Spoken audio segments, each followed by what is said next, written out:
The events leading to school integration in King George County, Virginia, were a significant part of the national struggle for civil rights. Despite having unsettled the community while advancing the cause of both local and national black education, two pivotal court cases are seldom remembered today. For 2 decades, the black community of King George and its NAACP attorneys bravely fought the local school board for equal educational opportunities for their children. The first victory in court came in 1948 and resulted in the opening of the Ralph Bunche High School, whose facilities were comparable to those of the local white school. The community triumphed again in 1968 with the full integration of the King George County school system. Today, the Ralph Bunche Alumni Association advocates for turning the former school building into a vibrant community center and museum. This new function would address existing social needs and, equally important, memorialize the school's historical significance.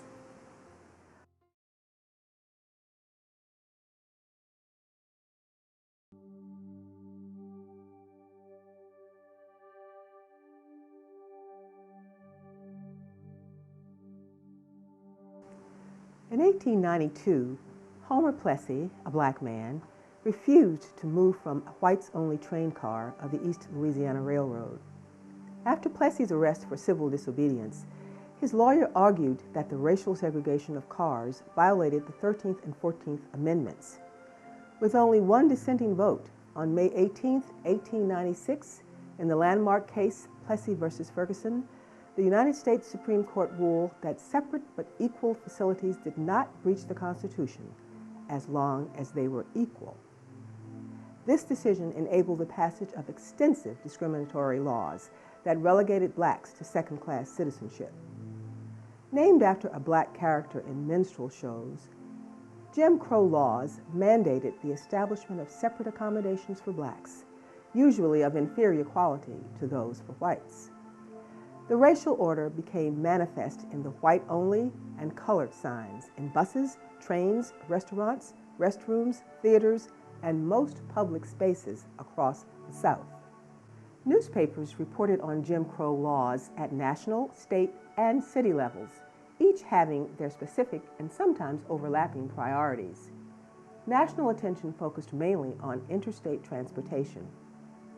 Segregation of transportation and public education, as well as the regulation of interracial marriage, were state-level concerns. Local segregationists' interests stretched from libraries, hospitals, and pool rooms to cemeteries and schools for the blind. During the 1890s, white lawmakers began curtailing African Americans' voting rights as well. New disenfranchisement laws circumvented the 15th Amendment's prohibition of racial discrimination against voters. Such tactics included the grandfather clause, literacy tests, and poll taxes. A poll tax receipt like this one from Alabama served as an admission ticket to the polling place.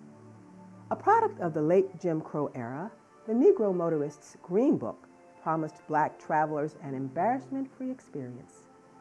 This guide provided state-by-state listings of hotels, restaurants, movie theaters, doctors, and other businesses that welcomed black patrons. Defeating the user's expectations at times, the guide led tourists to segregated accommodations. As tools of Jim Crow laws, segregation signs directed blacks to their own separate but equal facilities. In reality, these signs prohibited African Americans access to white-operated beauty parlors, swimming pools, restaurants, stores, hotels, and other public accommodations. At the same time, because numerous black communities lacked such resources, residents simply did without them or traveled long distances to attend black-owned establishments.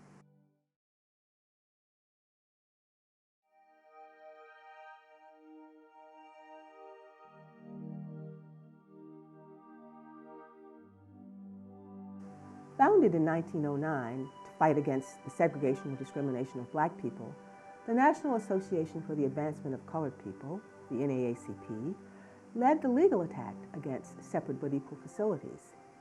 Spearheading these efforts was a new generation of lawyers formed under the mentorship of Charles H. Houston at Howard University Law School. Beginning in the 1930s, they designed a long-term strategy for undermining the separate but equal doctrine. Their plan aimed first at challenging the education system and forcing states to create equal facilities for black students.